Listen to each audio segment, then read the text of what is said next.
my list is fairly similar to yours.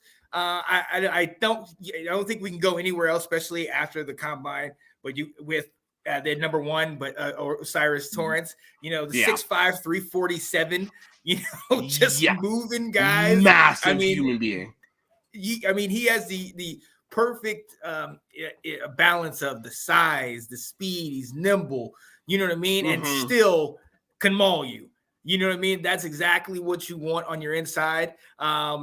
Number two for me, John Michael Schmidt, obviously. Anytime you get a guy from a Wisconsin, from a Minnesota, from these schools that primarily runs the ball, and like you mentioned, they run a lot of the zone reads, so you have to get guys out on the edge. So it's not necessarily that they're going to be the biggest, beefiest guys, but even if they are, they still have to be able to move.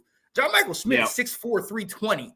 Okay. And for him to be able to come out and pull and move, I think he's going to move up like you talked about. I mean, his technical ability stands out. I mean, you combine that with the strength. He's a tough guy. And, that's the type of guy you want in the middle.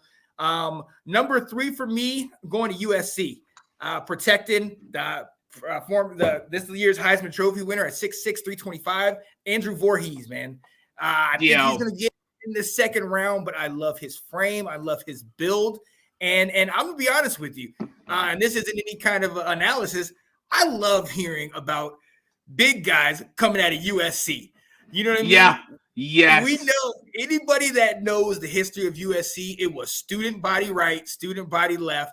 You have greats that came out of here, the Marcus Allens, OJs, the Charles White, all these guys that came out of there and were balling. And then even to recent with the Reggie Bushes, these guys had lines that could move. But since they've kind of been down over the last couple of years, we haven't seen as many go up. I'm loving seeing this guy and seeing the attention that he's gotten. Number four is what Luke Whippler, Ohio State. I mean, like we just talked about, their line is impeccable. And to think that you have three guys that could go first to second round earlier in this draft. Yeah. I mean, I know it's your rivals, and I appreciate you being able to talk about them, but it is what it is. Yeah. It's damn impressive. Yeah. Right. I know for you, it's glad to see him gone, but Oh, absolutely. Them and Stroud, they can all go on. Right. Get out of here. I absolutely am with it.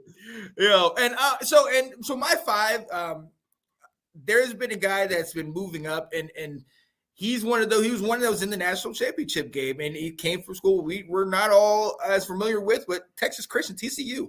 Steve, he's my number Avila. 6. Yep. Yep, there it is. Yep. I love his size, being 6'4", 330, having a bigger guy, but he's a consensus All-American in 2022. And look, a lot of times we obviously look at the playmakers, the Quentin Johnsons, you talked about the Kendrick Miller, the running back, Max Duggan obviously was in the Heisman race, but these are the guys that you might not hear about, and they can get it done at different angles. You got this guy that in the NFL most likely will play guard, but he has 13 snaps playing at center. So you're talking versatility. You're talking being able to play multiple positions.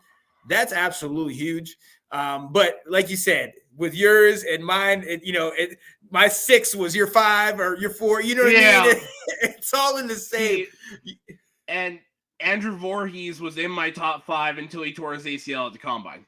Yeah. That's what slid him out. And then he still went out after tearing his ACL and did like 35 reps on the bench press. Like, it was just insane. And see, absolutely that's the thing. Insane. So before last year, as soon as I would have seen that, I'm cutting him. I'm done. It's going to take too long to get him. Obviously, their draft stock was going to drop. We had a guy, came from you guys, went to the Ravens, David Ajobo. We saw what happened to him, where he got hurt, and they still took the chance on him. The guy that went to your other team, Detroit, Jameson Williams. We saw it happen to him in the national championship game. He was able to play. I feel like nowadays with our medicine, it's still, he's going to slide, obviously, with the injury, but you can still get this guy in here, and with our training and everything, bring these guys back up to at least close, if not exactly where they were prior to the injury. It's just not as crippling as it was before. Yeah. Oh, and him sliding just means somebody's going to get an absolute steal, because this is the guy that was round 2 creeping up potentially round 1 for me, and then that slid him into round 3 for me, but it just means somebody's getting a day 1 starter at guard as soon as he's healthy. Oh yeah, absolutely. So yeah, that and you could not go wrong with any of these guys in your interior